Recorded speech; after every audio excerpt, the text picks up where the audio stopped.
तरमीम लाने के लिए हमें कोई नंबर नहीं दिखाने। हम अगर अपने नंबरों को महफूज कर लें तो ये तरमीम नहीं आएगी। तरमीम लाने के लिए उन्हें नंबर दिखाने की ज़रूरत है। दो लोग जिनको वो अपना कहते थे वो हट के उन्होंने कहा हमारा आपसे कोई ताल्लुक नहीं है, हम पीटीआई हैं। दूसरा अली अमीन गंडापुर, देखिए ये जो गवर्नमेंट मशीनरी का और पीएमएलएन का प्रोपेगेंडा है, इसका कभी भी शिकार नहीं होना चाहिए पीटीआई के सपोर्टर और वर्कर को। जिस किस्म की तशद्दुद और बर्बरियत और जिस किस्म की शेलिंग हो रही थी, सिर्फ चाइना चौक पे अली अमीन गंडापुर जिस वक्त पहुंचा है, पुलिस के रिकॉर्ड के लिहाज से 8000 आंसू गैस के शेल मारे हैं उन्हें। जी बिल्कुल, जैसा कि आप जानते हैं कि पीटीआई की जानिब से बानी इमरान खान जो है पीटीआई उनकी रिहाई के लिए और आइन की बालादस्ती के लिए जो है मुख्तलिफ जो है वो जलसे भी किए जा रहे हैं, एहतजाजी मुजाहरे भी किए जा रहे हैं।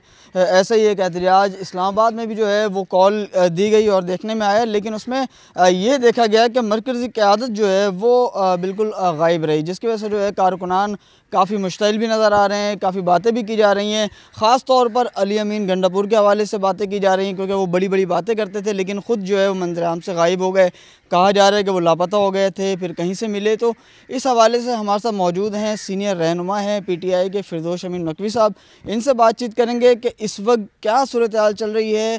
जब कॉल दी जाती है एहतजाज की या जलसों की तो मरकज़ी क़यादत कहाँ गायब हो जाती है, बैरिस्टर गौहर क्या सही फ़ैसले नहीं कर पा रहे या उनके ऊपर भी कोई दबाव है, इस हवाले से बातचीत करते हैं। जी अस्सलाम वालेकुम। वालेकुम अस्सलाम।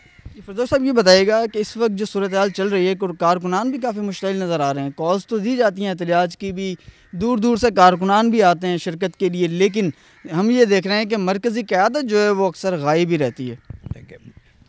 मैं आपको और अपने कारकुनान को समझा देता हूँ कि क़यादत कहीं गायब नहीं है। क़यादत पार्टी के फ़ैसलों के मुताबिक चल रही है।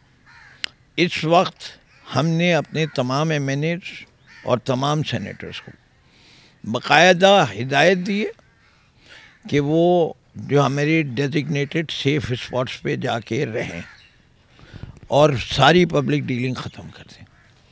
इससे कि हुकूमत क्यों नहीं ला सक रही आईनी तरमीम, इससे कि उनके पास नंबर्स नहीं पूरे। वो करने की क्या कोशिश कर रहे हैं, सलाउद्दीन का ले लें, रियाज फतियाना का घर ले लें, ज़रताज का ले लें, वो इनको अरेस्ट करना चाहते हैं, फिर इनको टॉर्चर करना चाहते हैं, फिर इनकी साइड चेंज करवाना चाहते हैं। इस चीज़ से इससे कि तरमीम लाने के लिए हमें कोई नंबर नहीं दिखाने। हम अगर अपने नंबरों को महफूज कर लें तो ये तरमीम नहीं आएगी। तरमीम लाने के लिए उन्हें नंबर दिखाने की ज़रूरत है। एक मौलाना फजलुर रहमान साहब के 12 अफराद हैं, जिसमें से 2 शायद टूट चुके हैं और उसका सबको पता है, और बाकी हमारे हैं, और अभी भी उनका नंबर जो है वो 12 से ज़्यादा का शॉर्टफॉल है। 2 लोग जिनको वो अपना कहते थे वो हट के उन्होंने कहा हमारा आपसे कोई ताल्लुक नहीं है, हम पीटीआई हैं। तो अभी ये शॉर्टफॉल है। इसलिए मरकज़ी क़यादत में चाहे वो उमर अय्यूब, जितने अली मोहम्मद ख़ान हो, शंदाना हो, जो ज़ैन कुरैशी हो, सबको मना कर दिया गया है कि आपने नहीं आना है। हामिद रज़ा हैं, साहबजादा हामिद, सबको मना किया, यू मस्ट स्टे सेफ। तो ये समझ, यही हमारे ऑब्वियसली एमएनएज और सेनेटर्स ही मीडिया फेस है। और क्योंकि ये जद्दोजहद मुल्क को एक गैर आइनी तरमीम से बचाने की कोशिश है। दूसरा अली अमीन गंडापुर, देखिए ये जो गवर्नमेंट मशीनरी का और पीएमएलएन का प्रोपेगेंडा है, इसका कभी भी शिकार नहीं होना चाहिए पीटीआई के सपोर्टर और वर्कर को। अली अमीन गंडापुर का क्या जिहाद करके वो आया है, क्या क्या रुकावटें दूर करके आया है। वो तकरीबन 1.5 दिन से ज़्यादा कंटेनर की छत पे नज़र आया है। कम से कम 6 मकामात पे उन लोगों ने टेयर गैसिंग खाई है। सारी रुकावटें दूर करते हुए वो डी चौक तक पहुंचा और मेरी आंखों के सामने 4 कंटेनर्स को हटाया गया। यही उसने कहा था कि हम सारी रुकावटें खोल देंगे। उसने डी चौक खुलवाया। उसका बाकी काफिला आने वाला था। वो अगर मुँह हाथ धोने और चाय की प्याली पीने के लिए केपी हाउस गया और उसने वहाँ तकरीर इसलिए नहीं कर पा रहा था कि वहाँ कोई साउंड ट्रक नहीं पहुँचा था, साउंड ट्रक पीछे आ रहे थे। उसने ये सोचा होगा कि साउंड ट्रक आ जाएंगे तो मैं तकरीर कर दूंगा। जब वो केपी हाउस गया तो वहाँ रेड हो गया, और जो रेड के बाद की कहानी है वो दूसरी है। अगर यही अली अमीन गंडापुर ने करना क्या था, एक जगह पहुँच के उसने जाके तकरीर कह दी, खान साहब मैंने आपसे जो वादा किया था वो वफा कर दिया, मैंने इस प्रोटेस्ट को कामयाब बनाना था, मैं भी यहाँ आ गया और इस्लामाबाद रावलपिंडी के लोग भी आ गए और केपी से भी लोग आ गए। हमने साबित कर दिया कि तमाम खौफ व हिरास के बावजूद आपके सिपाही आपके साथ खड़े हैं और उनको ये आइन की तब्दीली मंजूर नहीं है। अब क्योंकि हमने इस प्रोटेस्ट का मकसद पूरा किया है, अब हम लोगों को डिस्पर्स होने को कह रहे हैं और आपकी अगली कॉल का इंतज़ार कर रहे हैं। ये टोटल तकरीर कर देता तो आज सारी पाकिस्तान कह रहा होता वाह वाह वाह वाह वाह वाह, ये 2.5 मिनट की तकरीर क्यों नहीं हुई। यही सवाल कर रहे हैं, कारकुनान भी कर रहे हैं। तकरीर इसलिए नहीं हुई कि वो साउंड ट्रक नहीं मौजूद था, और उस जगह पे कोई साउंड ट्रक बनवा के लाया भी नहीं जा सकता था। जो खौफ व हिरास और जिस किस्म की तशद्दुद और बर्बरियत और जिस किस्म की शेलिंग हो रही थी, सिर्फ चाइना चौक पे अली अमीन गंडापुर जिस वक्त पहुँचा है, पुलिस के रिकॉर्ड के लिहाज से 8000 आंसू गैस के शेल मारे हैं उन्होंने, वो सब सहा है पीटीआई के वर्कर्स ने भी और अली अमीन गंडापुर ने भी। अली अमीन गंडापुर आपको पता है तबीयतन बड़ा बहादुर इंसान है, और उसने एक दफ़ा नहीं कई दफ़ा ये बात साबित कर चुका है 25 मई से आज तक। हमें इतनी जल्दी ऐसी बातें नहीं करनी चाहिए इस शख्स के बारे में। रावलपिंडी की प्रोटेस्ट हुई बग़ैर अली अमीन गंडापुर के हुई थी, लाहौर का जलसा हुआ बग़ैर अली अमीन गंडापुर के हुआ, पिंडी का 2 दिन तक जो इस्तेजाज इस्लामाबाद का चलता रहा वो बग़ैर अली अमीन।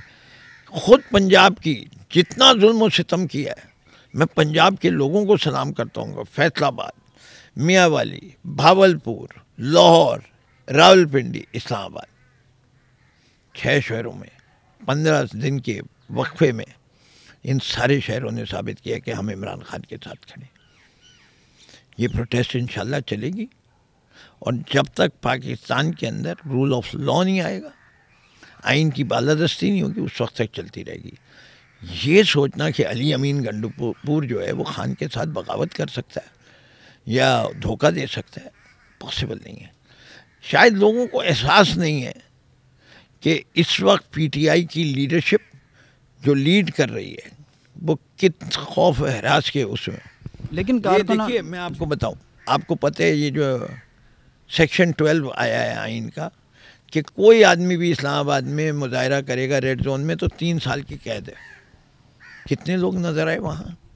ये कहना लीडरशिप नहीं, क्यों शोएब शाहीन नहीं था, अली बुखारी नहीं थे, आमिर मोगल नहीं थे, खान साहब की बहनें नहीं थी, फिरदौस शमीम नकवी नहीं थे, वहाँ हमारे जेलम के MPs और MNAs नहीं थे, बेतहाशा लोग पहुँचे। आप नहीं पहचानते, ये नहीं है कारकुन बग़ैर अपने लीडर के नहीं आते। सीमी जैदी थी, हमारी विमेन विंग की कमल शुज़ैब थी, रुबीना थी, हर कोई पहुँचा है। सिर्फ ये है कि लोग जो चंद चेहरे टीवी के मीडिया फेसेस हैं उनके बारे में उसका मैंने आपको पहले बता दिया कि वो क्यों नहीं नज़र आ। अच्छा, मुख्तलिफ़ हलकों में यही बातें की जा रही हैं, सोशल मीडिया हो या मीडिया हो, वहाँ पर कि जो जलसे हो रहे हैं पीटीआई की तरफ से वो भी नाकाम जा रहे हैं और जो एहतजाज किए जा रहे हैं वो भी नाकाम जा रहे हैं। तो क्या वजह है, ऐसी बातें क्यों की जा रही हैं? और बैरिस्टर गौहर के हवाले से आप क्या कहेंगे कि क्या वो सही से मैनेज नहीं कर पा रहे, फैसले सही से नहीं कर पा रहे, या कहीं कोई ग्रुपिंग हो रही है, इस तरह की कोई ख़बर है?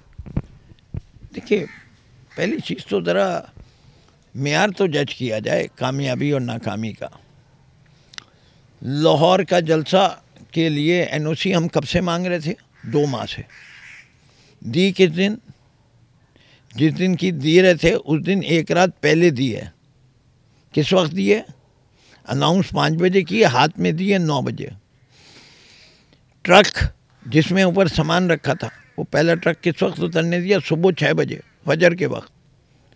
जलसा किस वक्त शुरू करना था? 2 बजे। शाम के 6 बजे तक 50,000 से ज़्यादा लोग मौजूद थे। चैलेंज कर रहा हूँ पाकिस्तान की किसी पार्टी को कि इस स्केड्यूल पे जलसा कर दे। संजानी का जलसा किधर मांगा था? इस्लामाबाद में। संजानी इस्लामाबाद से कितनी दूर है? और कीचड़ में, ना हमवार ज़मीन के ऊपर। उसके लिए कितना दिन दिया? 1.5 दिन। कितने लोग थे? स्वाबी के जलसे में कितने लोग थे? पिछले जब से ये 8 फरवरी के बाद किसी एक पार्टी का जलसा दिखा दें, ज़रा एमक्यूएम जलसा करके कराची शहर में परमिशन दिला के दे लें। मौलाना फजलुर रहमान ने की, थे इतने लोग? जिन पार्टियों के सर पे खौफ की तलवार नहीं लटकाई हुई, जिनको पता है कि हुकूमत हमारे साथ कर सकती है, जमात इस्लामी कि कुछ नहीं है होगा, उनको खड़ा भी किया जा रहा है बहुत सारी जगह पे कि ये दिखाया जाए कि जी एक और जमात भी है। उनके भी इतने लोग नहीं जमा किए। पीटीआई ने तो कमाल कर रही है। पीटीआई के कारकुनान, पीटीआई की लीडरशिप सलाम के काबिल है। चैलेंज के साथ कह रहा हूँ, जो जमात करना चाहे करे इस वक्फे के अंदर और इस खौफ की सीमा में, नहीं कर सकती। ठीक है। अच्छा ये बताइएगा कि आगे अब आने वाला जो वक्त है वो किस तरफ जा रहा है?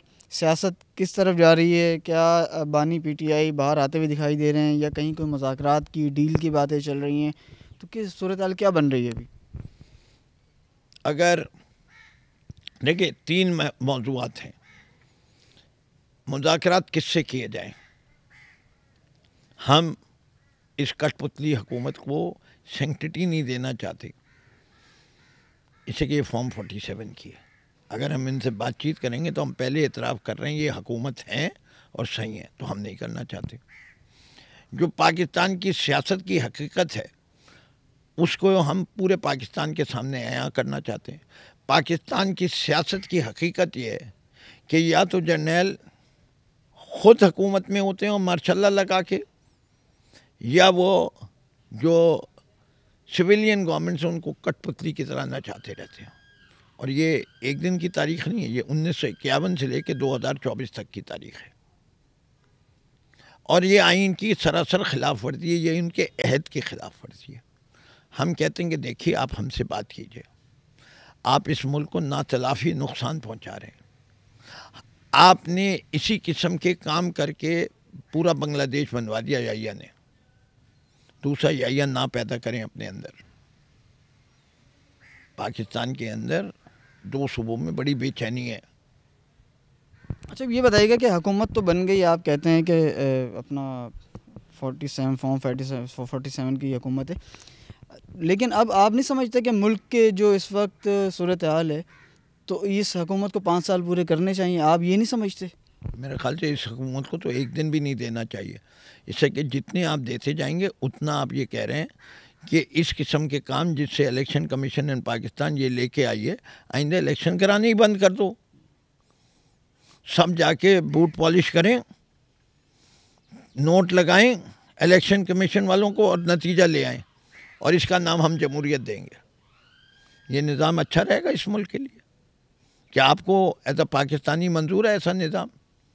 इससे कि ये फॉर्म 47 यही है। फॉर्म 47 यही है कि फॉर्म लोगों का मैंडेट कुछ और था जो ईसीपी ने निकाला। क्यों निकाला? उसकी 2 वजह है, या उन्हीं ने नोट खाए या उन्हीं ने प्रेशर में आके किया। दोनों सूरत हाल में मुझे एज अ पाकिस्तानी एक्सेप्टेबल नहीं है। ठीक है। तो आपकी ये जद्दोजहद जो है, इससे आप क्या कह रहे हैं कि आप कितने वक्त में जो है वो इनको शिकस्त दे पाएंगे? कितने वक्त में बानी फिर वापस आएंगे? तो कोई है आपके पास इस तरह का आइडिया? ना मैं नजूमी हूँ और मेरे हाथ में सिर्फ कोशिश है। खुदा से दुआ गो हूँ, ये मैं जानता हूँ मैं हक़ पे हूँ। इसलिए मैं क्योंकि हक़ पे हूँ, मैं हर जुल्म को सहने को तैयार हूँ, हर सितम को सहने को तैयार हूँ। और ये मेरे रब का वादा है कि हर मुश्किल के बाद आसानी है। जी बिल्कुल, बहुत शुक्रिया। फिरदौस शमीम नकवी हमारे साथ मौजूद थे। उनका यही कहना था कि जो भी जलसा और एहतजाज किए जा रहे हैं वो बिल्कुल कामयाब हो रहे हैं और हज़ारों की तादाद में जो है वो लोग भरपूर तादाद में हिस्सा ले रहे हैं। जो सोशल मीडिया पर जो बातें की जा रही हैं कि मरकज़ी क़यादत गायब होती है, तो मरकज़ी क़यादत भी मौजूद होती है और फ़ैसले भी ठीक किए जा रहे हैं, और जो कॉल दी जा रही हैं उस पर कारकुनान जो है बड़ी तादाद में शिरकत भी कर रहे हैं। और इसी तरह से जद्दोजहद जारी रहेगी जब तक इनके मुतालबात पूरे नहीं होते।